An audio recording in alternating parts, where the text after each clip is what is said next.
I'm going to introduce you guys today is actually a close personal friend of mine. She and I both work together, different professions, but within the same department. And we really connected. We both know what it's like to live on a budget and still manage a home on pretty much one income. But she takes it to a whole new level. She's a mother with a husband and 4 children. They've done homeschooling. They've moved all over the place. They've lived in a variety of different situations. So we are definitely going to learn a lot.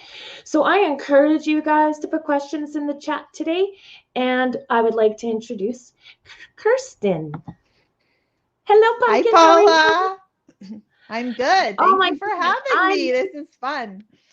I miss your face. I miss you so much. Oh, I miss you too. Such good memories we made.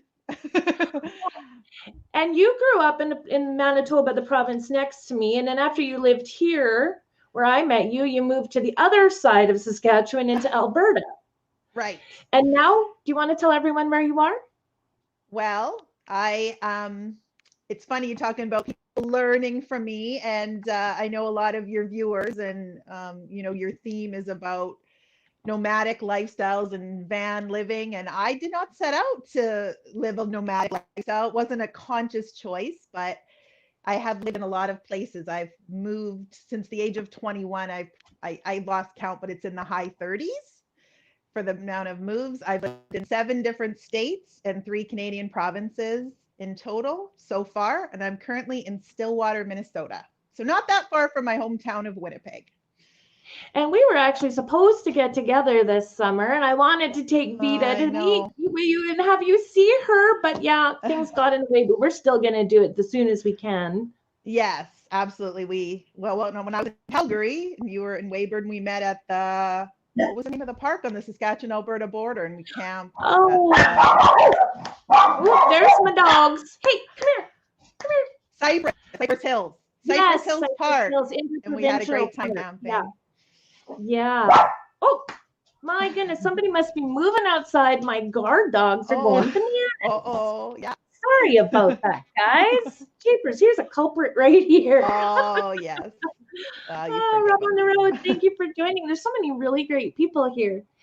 So when I met you, you were working as a PT in Weyburn, right? Right. And what was the rest of your household family situation when you first moved here and I met you? Well, I'd already been living in the US, different states from 95 to 2011 is when I moved to Weyburn and met you. And I worked in Weyburn for just a short time, like 6 months.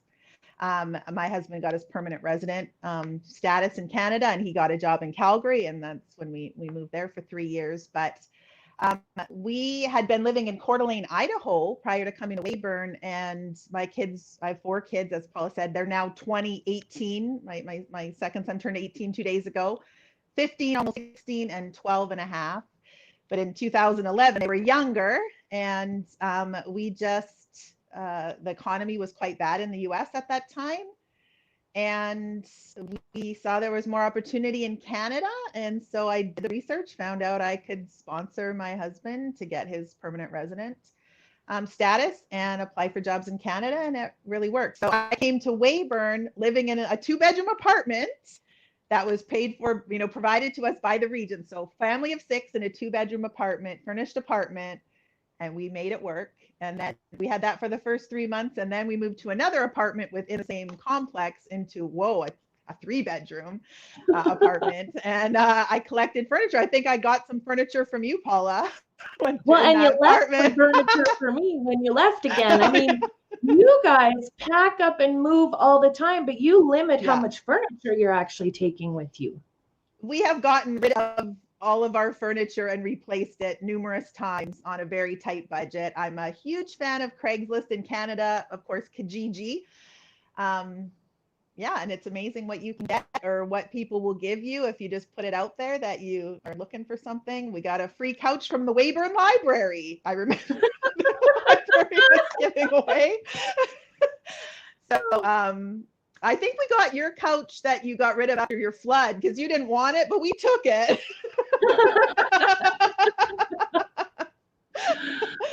Yeah, because you guys didn't come with furniture, and that first 2-bedroom apartment you were in was provided by the health region just because Right. you worked a position that we really needed to recruit into our area, so they held that for those hard to recruit, professionals, and it's only like a temporary thing.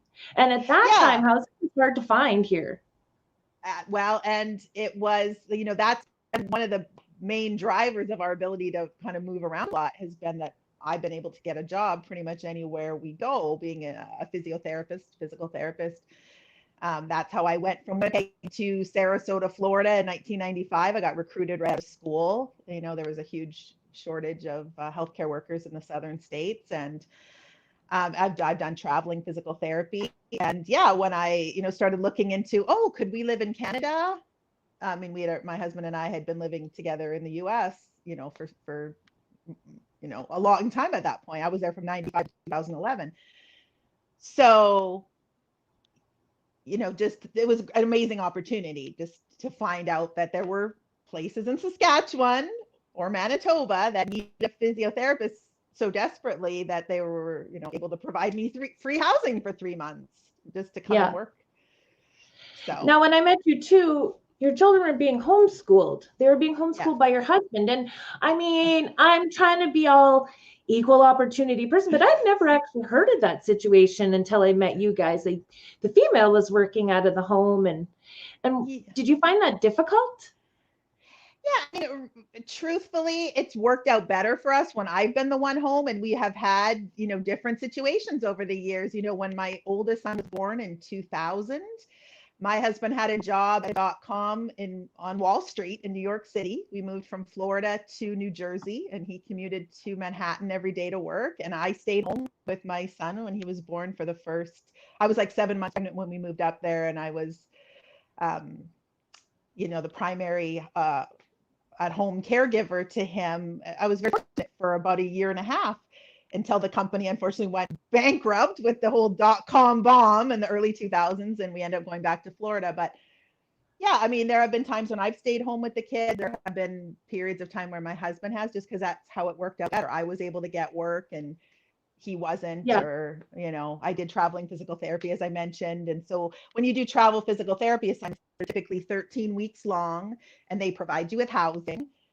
But I got to be the one doing the work to get the housing. So he would be the one home at different periods. But so we homeschooled our kids. Like, that's a lot of moving between, like, as a traveling PT to different places with your family.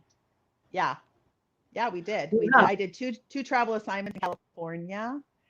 And then I did a travel assignment just a couple of years ago in 2017. I did a travel assignment in Wisconsin. And it's always worked out really well.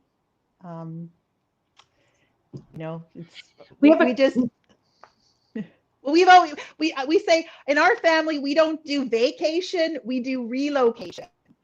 So I haven't really vacationed very much in my life. I mean, I've been to a few places. My sister had a destination wedding in Mexico, and I've gone on a few little vacations. I went on a girls' cruise, a few years ago from Florida. But for the most part, we've moved, and then we've just explored the whole area we were in and gotten as much, as we could, and tried to, see as many of the sites and as many of the natural areas in the region as we could.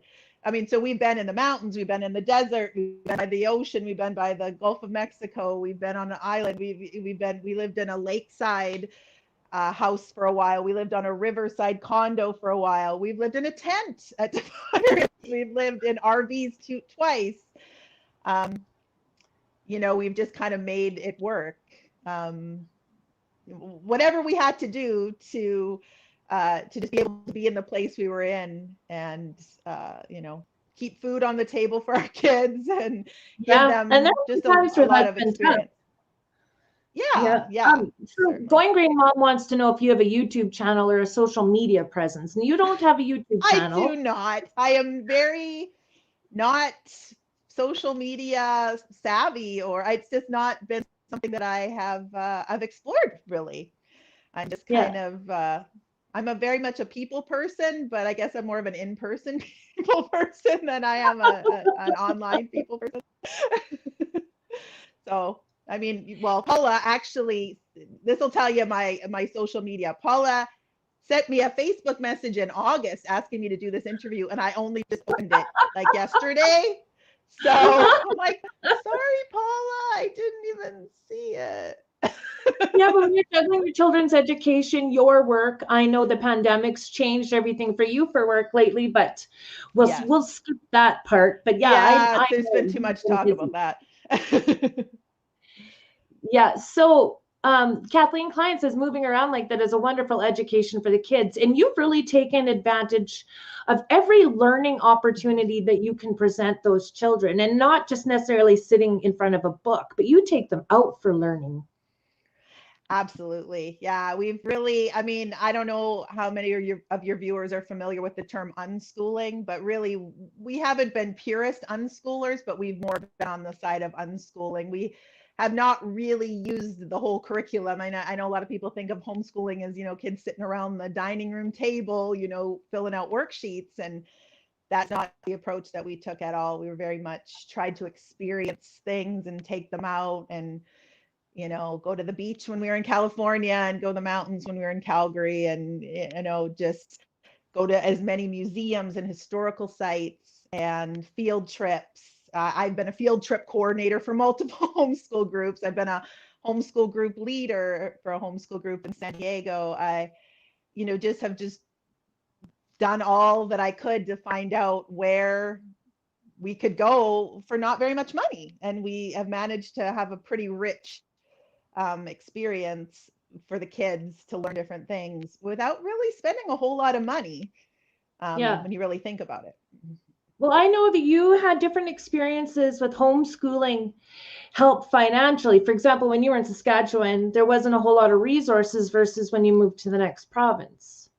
Well, Where do you feel the most supported as a homeschooling parent? well, in all the different states that we've lived in, the homeschooling laws really vary state to state, but there has never been a state that I personally lived in where we would receive any kind of homeschool funding of any kind. Oh, Saskatchewan had a small, it was like 200 and something dollars, I think, per year per child or something. They had a small, if you submitted some receipts. When we went to Alberta in 2011, they had I think it was $810 per child if you were a completely independent traditional homeschooler. And then you got a little bit more funding if you signed up with one of the programs that were blended, they called it. So you did some of the subjects according to the government curriculum and some on your own. There's ways to do it, but there have been definite cutbacks. I don't think Alberta has as high of funding now as they did when I was there, is my understanding. I don't know the details because we're not there anymore.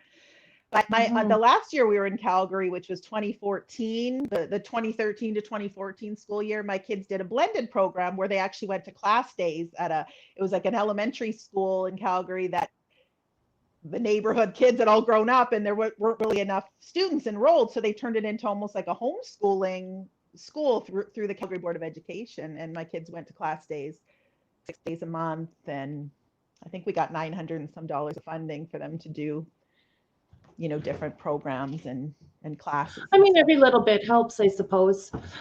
Yeah. Now, I learned, and I mean, I thought I was a budgeter when it came to groceries, but I learned a lot from you. Do you have some points that you could maybe share with people, especially when you're traveling around, right? Yeah, I mean, to me, I guess I'm kind of weird in the sense that grocery shopping is kind of an adventure to me. Like moving into a new place and what's the grocery store? Oh, let me look at the flyers. Oh, what do you have to have a little tag on your keychain to swipe to get the good deal? Like, what do you have to do here? And you have to learn it. And I mean, I probably spend way more time on grocery shopping than most people would want to devote to it. But I mean, I'm the type of person, I look at the flyers wherever I live. I shop the sales. I go get the loss leaders. I put as much in my freezer as I can when something's on sale. I love a good clearance section. I'm always going to the clearance section. You know, and my husband and one of my kids in particular don't really appreciate my my habit of buying. Sometimes I buy food that's a little bit past the expiration date, and it's perfectly fine. The expiration dates are way too you know, conservative in terms of a lot of food. There's a lot of food waste in our world, as we well know. But I always find grocery outlet, you know, in whatever community I'm in as best I can. Like here in Minnesota, we have Mike's Discount Foods. Oh, it's just so exciting for me to go to Mike's Discount Foods and see what I can get. There's also a store called the Shady Deals Depot. The Shady Deals? Shady Deals Depot.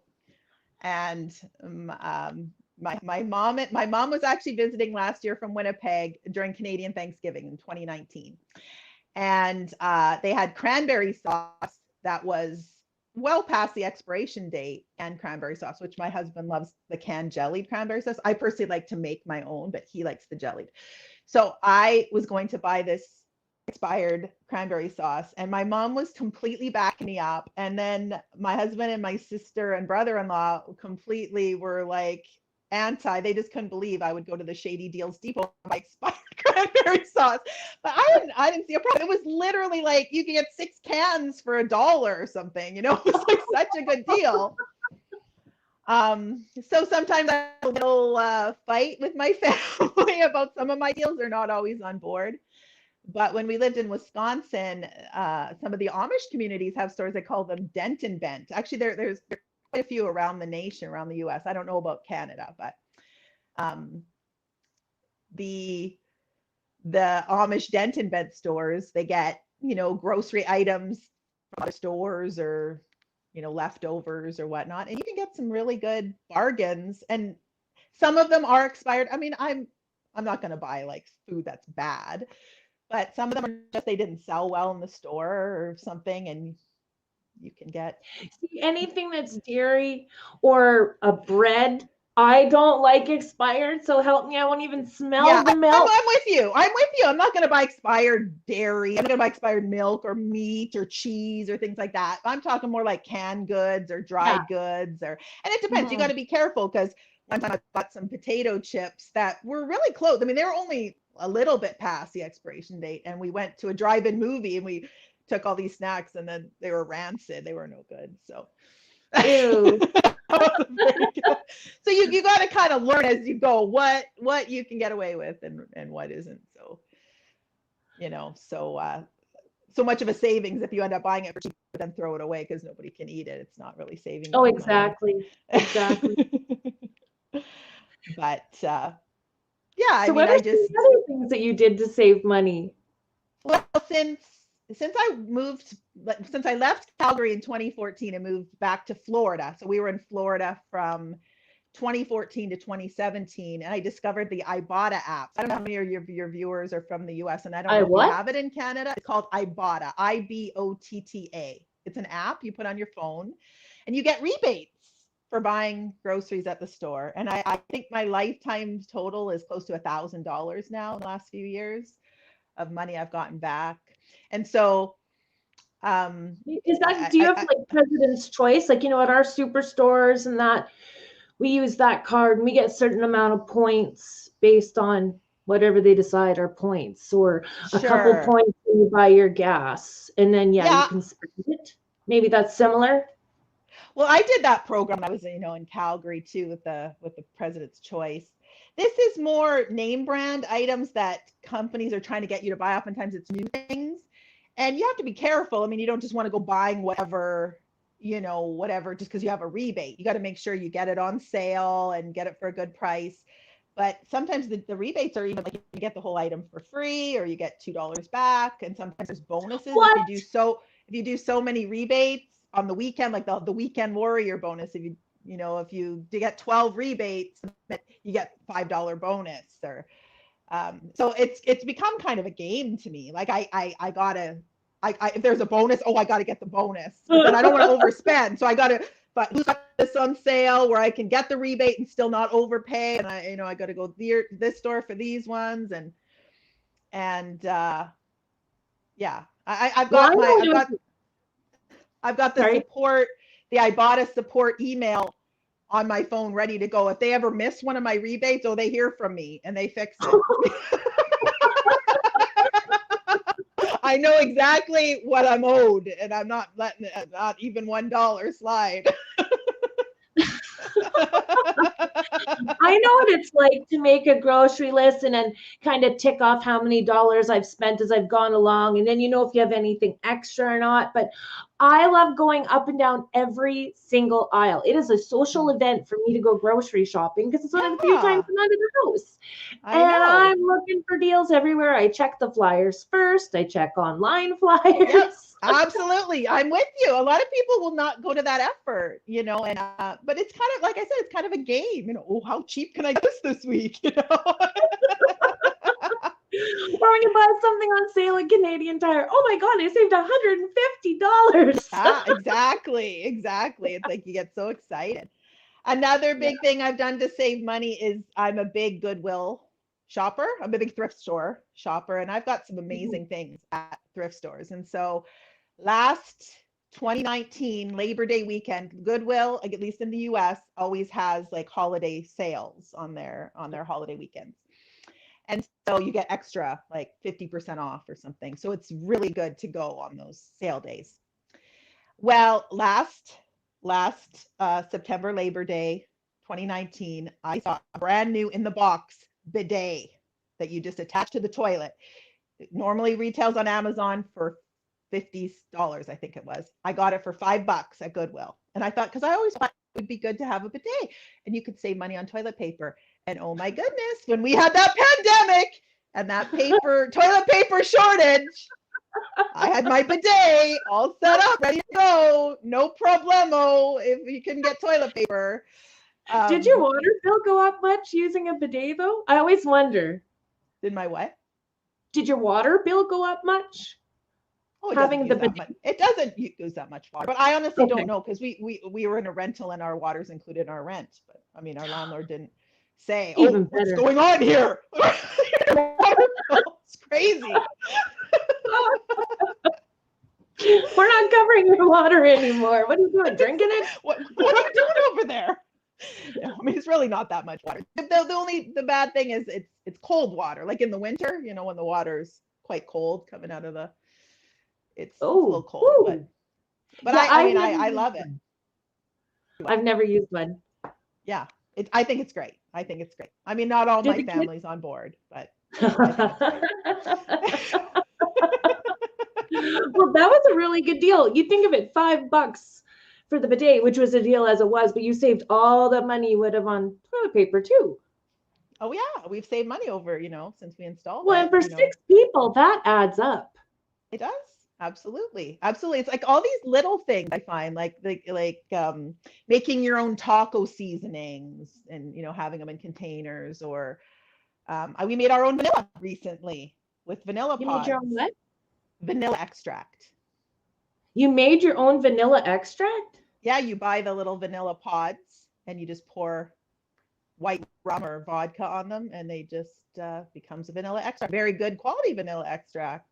Really? It's a lot cheaper. Mm-hmm. Yes, I don't know. Paula, do you have an Instant Pot? Have you gotten on the Instant Pot craze? No, just my crock pot slow cooker. Oh no, you got to get the Instant Pot. It's changed our life. I'm serious. I mean, I even did the vanilla in the Instant Pot, which pressurized it so it made it extract faster. So instead of it having to sit for like 3 months before you can use it, we were able to use it within a couple days.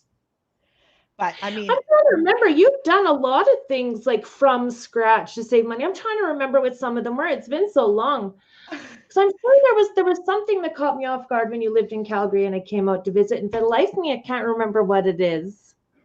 Oh, darn. I made you those enchiladas that you liked. I remember that. Oh, I make them too now. Yeah. It's great for leftovers, and like you can even use it for turkey leftovers. Like you get tired of sandwiches and soups and that for make enchiladas. It's easy.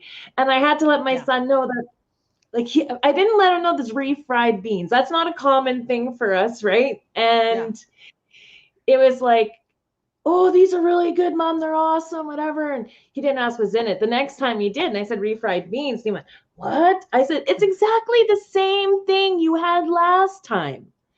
Right? And he Right. goes, well, that explains a couple things. Was it refried beans in a can, or did you make them? From a can. Oh, see, you would make them, wouldn't you? Yeah, so like I said, I gotta send you my crock pot recipe for making your own refried beans in a crock pot. They're not actually fried. It's refried beans without the refry is technically what they're called, but they're very good. Very All good. right. Yeah. Wow. But the See, Instant Pot has really just been a game changer for cooking from scratch. It is an amazing device. Now we love Thai food, but Thai food is expensive. If you're going to order Thai takeout, we learned to make pad Thai in the Instant Pot for a fraction of the cost of getting takeout, and it is as good or better than anything we've ever ordered takeout.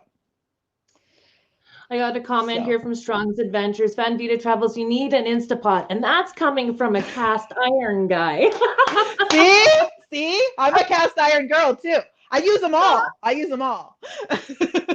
Oh, when we took the kids camping, I remember, like, for me, camping foods, lazy, whatever. You already had pre-fried hamburger. We made sandwiches. We turned it into tacos. Like, we were Yeah. not going to spend any money eating out or at a concession. No, like no. And I think I even brought my cast iron skillet. I think we put my cast iron skillet on the barbecue grate and the fire pit in our campsite. And I think we did. We made the tacos, the taco bags. Yeah. And yeah. I mean, we've done a lot of road trips over the years. I mean, just to visit family or, moving from one travel assignment to another. And I try to be prepared and not be getting too much fast food. Not that we never eat fast food, but of course, you got to have the app. You got to have the coupon. My family laughs, okay, everybody's going to download the McDonald's app. Okay, like, I don't know how old my boys were when I first had them ordering their own. Well, you go order your own because then you can get the discount on your app. And then we're a family of 6. Everybody's ordering separate with their own coupon. Like, and the sneaking into the hotels was another big thing we had to do. With a family of 6, I would always get the hotels on Hotwire if we were traveling and we needed a hotel for the night. Well, I'm not going to spend a lot of money on a hotel, so I get the real cheap Hotwire, but you could only get it for 4 people. So, my husband would take 2 of the kids in, and I'd take 2 of the kids in. Different way, sneak everybody in. We never got caught. Nobody ever said anything, but. So what you have to make sure when you're taking in 2 at a time that you have a boy and a girl. You can't go 2 girls one time and the other one come in with 2 boys, right?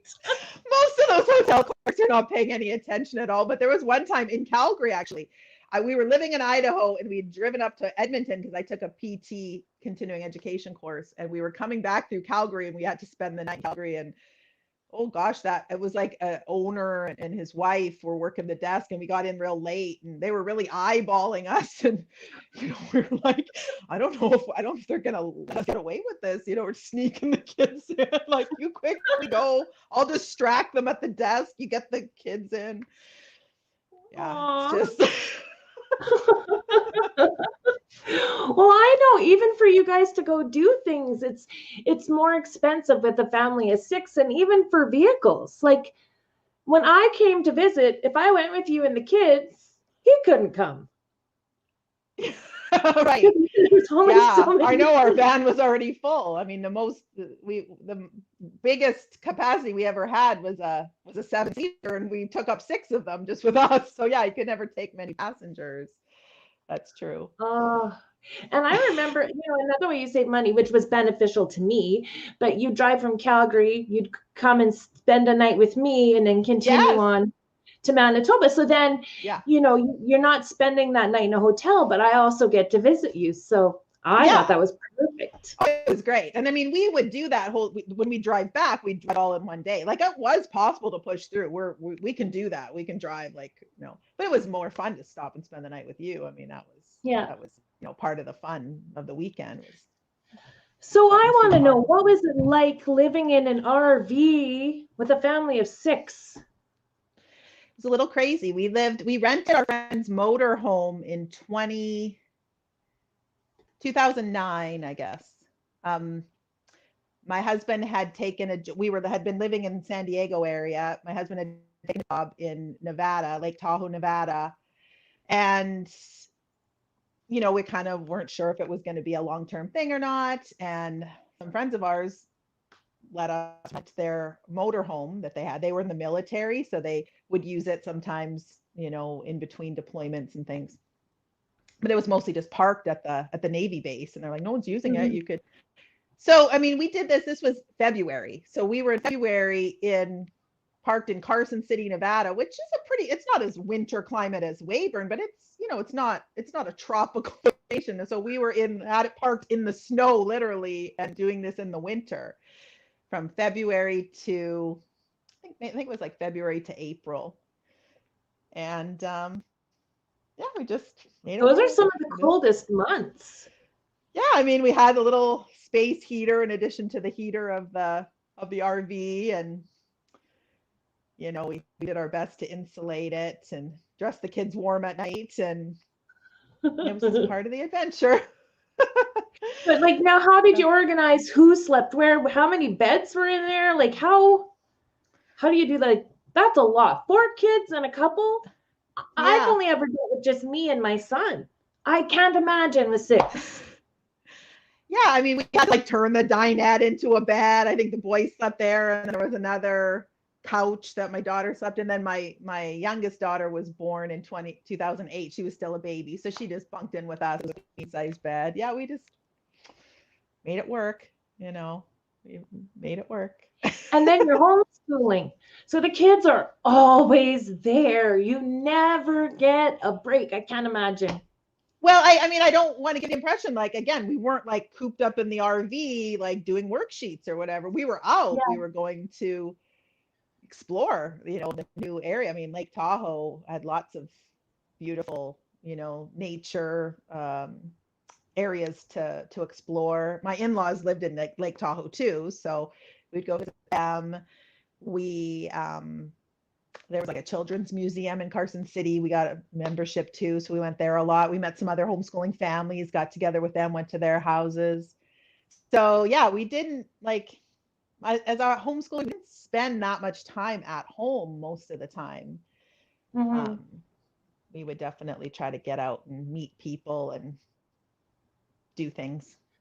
So then when you're living in an RV, you definitely don't want to have a bunch of furniture stored or be hauling it around. So, because I do know you guys completely you buy everything, sell everything, or give it away. Buy everything, sell it. Instead of hauling it around, what do you do with those things that are mementos or, I'm still pretty materialistic. I'm trying to get out of it, but there's so many things that I have this emotional attachment with. So how did you deal with that moving all the time?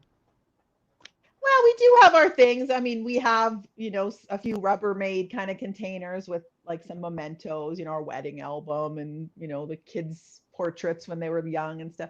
I mean, I do have some mementos, but I'm not a particularly sentimental person in terms of material things. So I can let go of things fairly easily. But I mean, we've never gotten rid of every single item. I mean, we've scaled down to what would fit in a 6x12 U-Haul trailer, but we've never gotten absolutely everything, just the big bulky items that are pretty easy to replace. And it's amazing how much you can get for free on Craigslist. I mean, I've gotten the beautiful couch and love seat. I have a gas barbecue right now, a gas grill. It's nicer than anything I've ever bought new that I got for free. Really?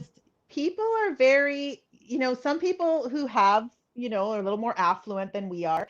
They like to replace their things when there's something newer and better available. And there's nothing wrong with what they had. They just want the new thing and they don't, they just can't be bothered to try to sell it. It's just easier to say, hey, this is free, come pick it up.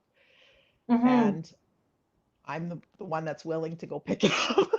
I mean, we've got stuff off the side of the road. I mean, it's look, someone's giving that away. Pull over. In fact, we were hanging up some Christmas lights last week, and I said, "Oh, I don't remember where'd we get these." My daughter says, "Remember, Dad got on the side of the road." We had into someone's driveway a couple years ago. I was like, oh, okay, they still work. Oh, you were so cute. You were so cute. I remember, I think it was when you were living in Calgary that you had told me that you guys had at one time anyways dreamed of living on a sailboat. Yes, with your entire family. That was a plan at one time. And unfortunately, we were not able to bring it to fruition at the time when our kids were young enough to be able to do it. As my oldest got to be a teenager, he lost interest in the plan. And it was never something I would inflict on my kids and say, oh, well, no, you have to go and live on a sailboat. If the kids weren't on board, it wasn't something we were going to pursue. So we never did pursue it. But it was for a few years. It was something that we kind of put a lot of time and, planning into. We didn't quite get to the point where we could actually take the leap and do it, but it would have been cool because I kind of done Canada and the US now. I've been everywhere. That Johnny Cash song, I've been everywhere. That's my theme song. Now I got to kind of go out beyond, but it's more expensive. You can't, you got to have a little bit more financial resources to go abroad. That's why the sailboat, if we could have lived on the sailboat and traveled around in our home on the seas, that would have been really cool, but probably not. So, you still have kids in the home. What are your dreams when you're empty nesting? Oh my gosh, it's like my youngest is still 12 and a half, and we're no longer official homeschoolers anymore. My three kids that are still school age are enrolled in a very cool, wonderful charter school. It's actually the one of only 2 project-based online charter schools in the US. It was the first in the US. And so they do their learning online, but it's all project-based. So they still get to decide what they want to learn about. They have to do math. They have to do, language arts. Like there's requirements, but they're able to basically design their own curriculums. They get it approved by the committee, and then they just run with it. And I was telling you, Paula, the other day how my 18-year-old son, who's a senior in high school this year, and my 15, soon to be 16-year-old daughter, who's a sophomore in high school, are both taking college courses right now as high school students, and it's completely paid for by the Minnesota government. So they're getting dual credit towards their high school requirements and college credit at the same time. Yeah, when you told me that blew my mind. I was like, so you're not paying for their university that they're getting credit for right now? And we don't even pay for the books. They even let them, they loan them the books. They didn't pay a dime. My daughter did an interior design. The first course she took, it's a very limited selection of courses you can take as a grade 10 student. And they're mostly like kind of more career based. She took an interior design course this semester. She just submitted her last assignment last week. And they even provided her with all the art supplies and drafting supply, everything she needed to do it. Like it's amazing. And it's for kids who get accepted into the program. And it's been great for our family. So we have a question. Where is that school and how did you apply? The school it's called EdVisions Off Campus. It's based in Minnesota here. So you have to be a Minnesota resident to do it. And yeah, there's just an online application. I heard about it through the homeschool group. It's not well advertised at all, but a homeschooling mom and homeschool group, when we had just moved here, told me about it. And it's just been such a great thing for our family. My son last year went on a school trip to Chicago with the school trip, and it only cost us like something like $150 out of pocket. The school paid the rest. Wow. They had a trip planned to go to London last year, but the COVID canceled it, unfortunately. But yeah, they have really neat. I feel like they're like a school for unschooly homeschoolers like us to do a lot of field trips. And I mean, it's changed a lot because of COVID, but it's still, still the heart of the school is still the same. Like today they had online presentation day, and they were doing online presentations about their science topics that they've been studying and stuff. So it's great. It's really good. That is so cool. Do you feel like moving around all the time and homeschooling, did that cause any problems with them socially or no? Well, I mean, I think there's definitely a stereotype out there that homeschool kids are kind of socially inept or something. Um, and I wouldn't say that has been the case for my kids in the sense that they've mostly always had friends where we've lived. There's been a few places where it was harder to make friends than others. Truthfully, the biggest problem I've seen with my kids is that my kids are quite a bit more mature than kids their same age. So because they've mostly dealt with adults and they weren't always influenced by peers so much growing up, nobody can believe that my kids are teenagers. Like my son has a job in a restaurant last year and they're like, what? You're 16, you're 17? They can't believe it because he just carries himself more like an adult. So in that sense, sometimes it's been harder to connect with other teens because they just kind of see the world a bit differently. But and a few of my kids are quite introverted actually, whereas I'm more of an extrovert. So they're kind of content to not, necessarily be as social as I would have been at that age. Yeah. But I don't think Thank you, Karen. Thank you. That was so sweet. Very light. Oh. Yeah. So yeah, I think it's just, it's going to be different. There's different personalities. It's not going to be the best fit for everyone. I'm not someone that says rah, everybody should homeschool or unschool or, I think some kids do great in the public school system or, traditional school system. I just, for us, with all the moving we've done, can you imagine pulling my kids in and out of school all the time? I mean, we never would have been able to do what we've done if my kids had been in regular school. It was a complete lifestyle that we had that it wouldn't have fit into. So we had to make a decision. Either we're going to be settled and, live in one place and our kids are going to get established, or we're going to be gypsies. We're going to be the crazy gypsies of the family, which is, what the path obviously we ended up choosing. So. Wow. So how do you because what it was like growing up in more of a traditional sense. And then you have your children. Do you feel like they're connected to you the same or different, more or less? Because you guys have spent a lot more time together. Oh, I get along with my kids so well. I mean, we're like, I think of my kids as like friends, not in the sense that, I don't discipline them or I don't, but because we've had such a great relationship. I don't need to discipline my kids because they don't do stupid things. They really don't.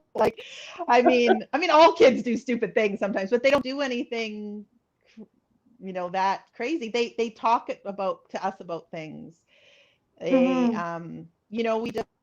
we're pretty open, and so I feel like I have a great relationship with my kids. And we, I feel bad sometimes when I'm talking to friends and they say, oh gosh, so hard to raise teenagers. Like, yeah, but in my head, it's like, not for me. No. My kids are great. Yeah, it has not been a problem. It's just kind of like mutual respect, I guess. Like they don't want to disappoint me because we're just together so much with their growing up and we just, kind of support each other. So.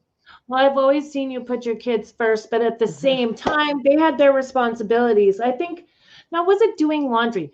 Every child of yours had to learn how to do their own laundry by the age of 12. You had preset ages that they had to have certain skills so that they were ready for the world, not because you needed the help, because you had a plan to prepare them for what the real world was. And I loved that. Yeah. I mean, my kids are fantastic cooks. My kids have surpassed my cooking skills in many areas. I mean, especially two of my kids are really, really into cooking. Like people can't believe it. I mean, my 15 and 12-year-old daughters did our whole Canadian Thanksgiving dinner by themselves this year. Nice. They wanted to, and I mean, my daughter made her own pie crust, pumpkin pie. I helped them a little bit with the turkey because they'd never prepared a turkey. They did it all. They just, because they had that time, right? They've had time to play around in the kitchen. And my 15-year-old is an amazing artist because she's had so much time to work on her art that people can't believe what she can do at her age because she just devoted so much time to it, and Well, it's so nice it's they're not just, taking some of those superficial fluff classes. And yeah, they get to focus on what their strengths are, because yeah. you found fairly young that you could identify what some of their strengths and weaknesses were. Yeah. Oh, yeah. Absolutely. Absolutely. And, my youngest daughter is big into sewing, and my mother-in-law is a wonderful seamstress. She doesn't live close. She lives in Lake Tahoe, but she bought my daughter a sewing machine and a serger a few years ago. And like they've gone online and she's taught her, and she's just taken off with it. Like she'll just like look at a picture, or she'll kind of design in her mind a dress she wants, and she'll make it for herself. Um, it's just what they're interested in. I think that's just humans, right? If we're interested in something, we're Mhm. self-motivated to get better at it if we have the time and the resources. But Yeah. most of us, are so bogged down by just kind of the day to day that we don't have necessarily the time to devote to our passions. But I'm Well, that's grateful the that you thing. have Your this children have channel that been you're devoting to your passion for, for there. You've always travel and encouraged them to focus on their passion and be creative. That's one thing I feel like their creativity stands out much more than any other children that I know. oh, that's interesting. Yeah. I mean, I guess Yeah. I don't know that many other kids, um, Mm-hmm. you know, uh, to compare. I mean, I don't want to compare. I think everybody's an individual, but I just wanted my kids to have the best chance at becoming who they wanted to be. And they're still figuring it out. I think the generation is going to have a harder time than even we did. I mean, I know there's some, my kids haven't been as keen to get their driver's license as I was. I was on my 16th birthday going to take the test. And, they're a little more, I don't know, something about growing up in the online world, I think. And they're a bit different. Um, Mm-hmm. and they're a little bit scared, I think. I think my kids are a little bit scared because the world is changing so fast. And it's not like, I feel like we just, well, what are you going to be when you grow up? And you just be it, go to university and become it or whatever. But nowadays it's like the world's changing so much. What am I supposed to do in the world? And Oh, for jobs are all scarce, and living through a pandemic has been wages are so low, and hard. many, Yeah. so it's hard. I It's know hard to with know. my son and his friends, it's difficult. This is what they know of the world, is what we're going through right now. Yeah, And I they know. want to be more social than they are. And it's hard for me to try to be creative, to promote, right? Because Yeah. I grew up with the routine, that exact Yeah. everything we were supposed to do, we had to do a certain way. Right. So my mind doesn't work as creatively, Yeah. but Yeah. I'm working on Well, it. yeah, absolutely. Well, I mean, part of the reason, so my husband and I both discovered in our 40s. So I'm going to be 47 this month. My husband's 47, and we just discovered a few years ago that we both have ADHD. We didn't know that earlier in our life, but that explains some things, right? Like, Oh yeah. explains something. Oh, 30 something moves since the time you were 21. Maybe you got some difference in your brain, how it works. And I Yeah. mean, Well, so, I noticed you even have a harder time just sitting still. oh, I do totally. Yeah, that's why I Yeah. became a physio. That's why I became a physio. I can't sit still and work at a desk. Yeah. So, I got to be moving, and yeah. But I think that's a great attribute for you, raising a family that size and homeschooling and working and moving, and like you've got to experience things that I just wouldn't have the energy for. Well, sometimes I don't either. And believe me, I'm not the greatest housekeeper. That is what, I can do the cooking and the grocery shopping and the budgeting, but I'm not that good at keeping up with housekeeping side of things. No, So, it can't be perfect. we can't do it all. We can't do everything. So I had asked you yesterday, I'm gonna ask again, like, do you feel like once the kids are all gone there, you're gonna travel, or what do you want? Are you done traveling? Do you want to do more traveling? Oh, I absolutely will never be done traveling, but I think I'm done moving. But I've said that before, so who knows? Who knows? I've said that You want multiple your times traveling to before. be a vacation and not a move? Yeah, I would like to try vacation instead of location for a change, and you'll see what that's all about. But I mean, like I say, I've kind of done the US and Canada for the most part, so I want to go abroad, but that takes a lot more money and resources. But yeah, absolutely hope that I have still a lot of traveling years in my life, and my kids are definitely interested in living abroad. Again, even though they're young, they've lived in a lot of places already, so they've kind of been there, done that for the US and some parts of Canada too. So my kids definitely talk about wanting to go live in a different country. I like this. You're moving and the world can't keep up. Yeah.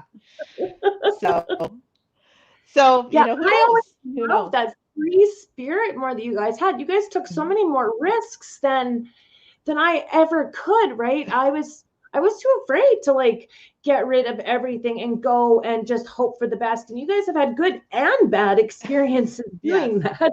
Yeah, exactly. Yeah, it's not like everything has worked out. It has definitely not. And financially, we're definitely no role models. We don't have a lot of savings because we've devoted our prime working years to prioritizing our kids and moving around a lot. But I'm just hoping it'll all work out. I mean, how do families survive off of one income anymore, right?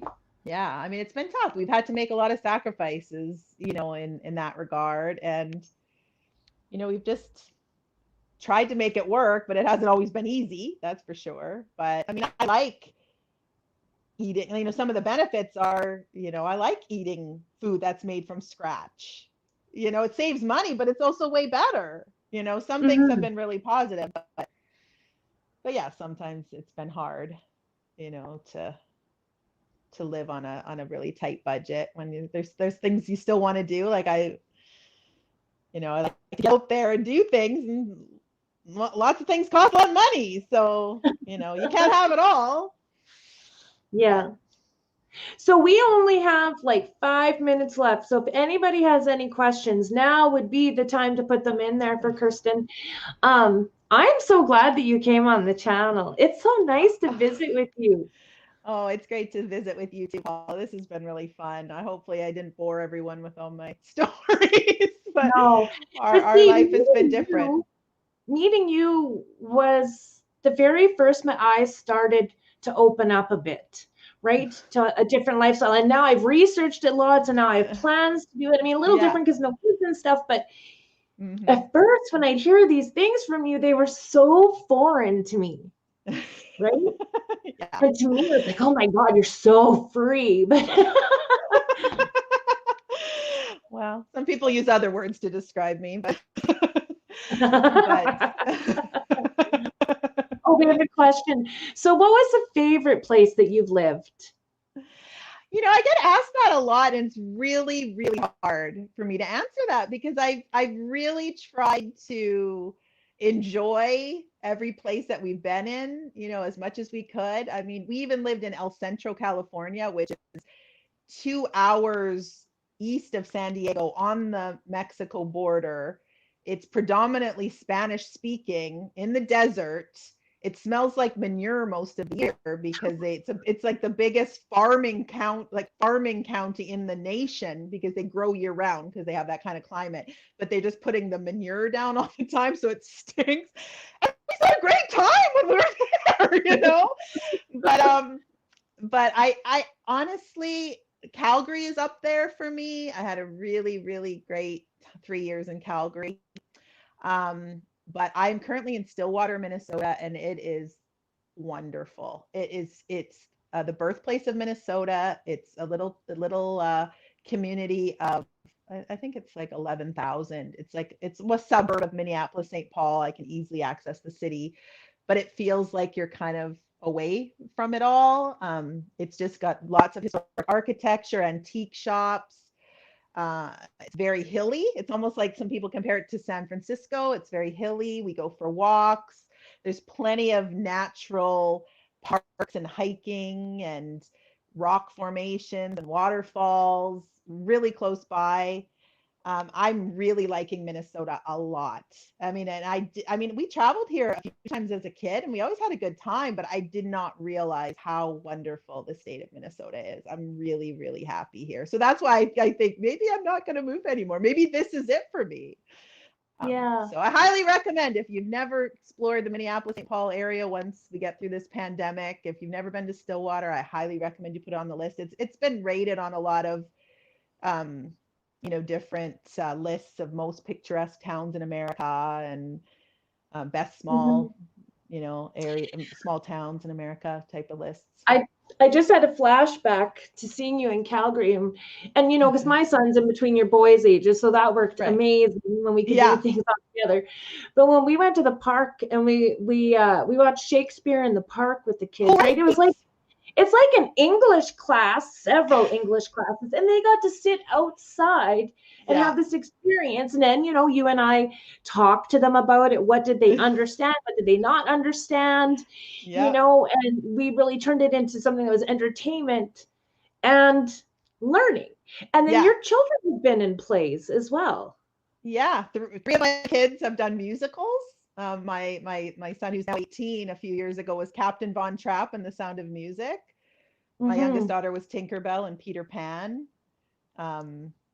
Florida, they really got involved in youth musical theater, and it was, oh gosh, it was so fun because I love attending the theater. So it was just like, it was just in my glory to see my kids up there, in some big roles. And my son plays guitar too, and he had to sing, 2 solos. Edelweiss, of course, everyone knows Edelweiss. And well, that's so funny because I remember him as more of an introvert. Yeah, right? And I mean, he really is kind of an introvert, but acting is different. It is. My kids that are introverts, they don't let that stop them from acting. I mean, my son, honestly, he didn't go to the first audition. He went to the first audition with my daughter, who was auditioning, to be supportive. He kind of got talked into auditioning himself. It was for Tom Sawyer was the play. And he's like, no, I don't want to do it. And then he realized that he actually kind of liked it, and then he just got more and more into it. So that's awesome. How far is the number 2 from Stillwater? How far is what? The number 2. Like, is there a number 2 highway? I don't know the number 2. We're not that far off the 694 freeway in. So we have on the east side. We're right over the river from Wisconsin. Like, we are literally almost in Wisconsin here. We're on the very far eastern side of St. Paul, kind of northeast of St. Paul, and you just go over the bridge and you're in Wisconsin. So yeah, there's a lot of people commenting on how this has been a very quick hour. So I'm just going to ask you one last question because we hit our one hour. But what was the worst place you lived? That's an easy one. Weyburn, Saskatchewan. No, I'm kidding. I had great time in Weyburn. No. Make changes. I moved here and I was like, are they all a bunch of drunks? It smells like stale beer everywhere I go. Like the yeast. No, like, it was not. I just totally a joke. I didn't want to offend anybody. That was completely a joke. I loved it in Weyburn. Hey, you got to meet fabulous people like me. Exactly. That's a good question. We lived in Cape Coral, Florida. We owned a house in Cape Coral, Florida, which is just over the river from Fort Myers, Florida. And we kind of make fun of Cape Coral. Like, it's not our favorite place. I would say that's probably the least favorite place I've ever lived. And we were there for quite a while. Huh? Why was it not good? I don't know. It's just, it's kind of, I don't think there was a lot of planning that went in. It was kind of a swamp that they filled in and just put housing tracks. And I mean, it doesn't help that our house that we bought, our very first house my husband and I bought, it was only 3 years old when we bought it, and it had major black mold. We ended up living there. My son was a baby. We moved back from New Jersey after .com blew up and went back to our house in Florida, and it was contaminated with black mold. My son was getting sick. He was the baby, Jeremy, my oldest, and So there's just not such great memories of living in Cape Coral specifically.